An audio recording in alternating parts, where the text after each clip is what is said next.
Tonight we have a very special edition of DBJ, a look back at a historic event in our city. It was 25 years ago this week when thousands of Detroiters joined Dr. Martin Luther King Jr. in a march for civil rights. They came from everywhere, and they started gathering about sunrise. They came up the river. They came across the bridge. They came through the tunnel. They came from everywhere. The crowd could not fit on Woodward. It was like a mass of people going down Woodward.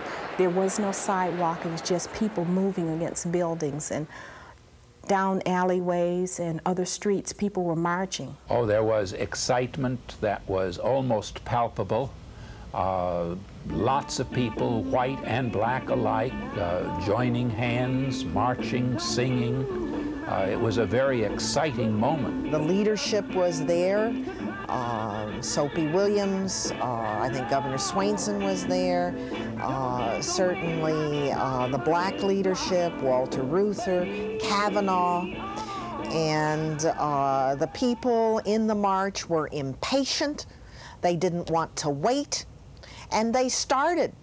And the leadership had to run to catch up to get at the head of the line, and I loved it. Against all odds, on June 23, 1963, over 100,000 people marched through Detroit with Dr. Martin Luther King in support of the ongoing struggle for civil rights. One major political event that preceded all of this was the election of Kavanaugh. Mariani had started a stop and search procedure with the police department. Leading blacks, such as Arthur Johnson, had been thrown up against a car. The police officers in the cruisers, they drove around in these big Buicks, and they drive around, and you're a young fellow, and they tell you, give up the corner. And when I come back, they drive around the corner, see you hanging out with your boys on the corner. You're not doing anything. You got anything to do, but what else are you going to do but stand on the corner? You got no money, you got no car, you know, what are you going to do? And they'll drive by, and I want that corner. And what that meant is that when they came back around, that corner was supposed to be theirs. I mean, you weren't supposed to be there. Most of us, felt like we ought to say something or do something. And listening to the news about the recent killing of Medgar Evers and the bombing of the homes of Martin Luther King and his brother A.D. King, and the hosing of the children and the police dogs that Bull Connor was raving havoc with in Birmingham, we just felt like we ought to say and do something.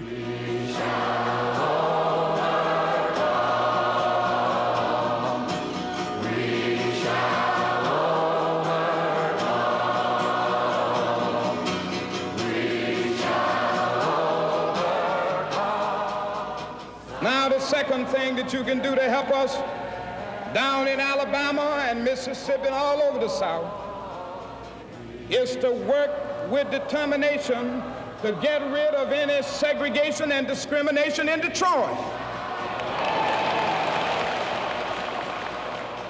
That day had changed my whole life because for the first time I was black, I was proud, I was excited, I was accepted. We have each other, and there's a need for that reaffirmation every so often. I think that was, for me personally, was the benefit. Dr. King came to us in a time when there was hopelessness spiritually and morally, and turned this nation around, not just for black people, but Dr. King's life in this country has affected the life of about everybody in it.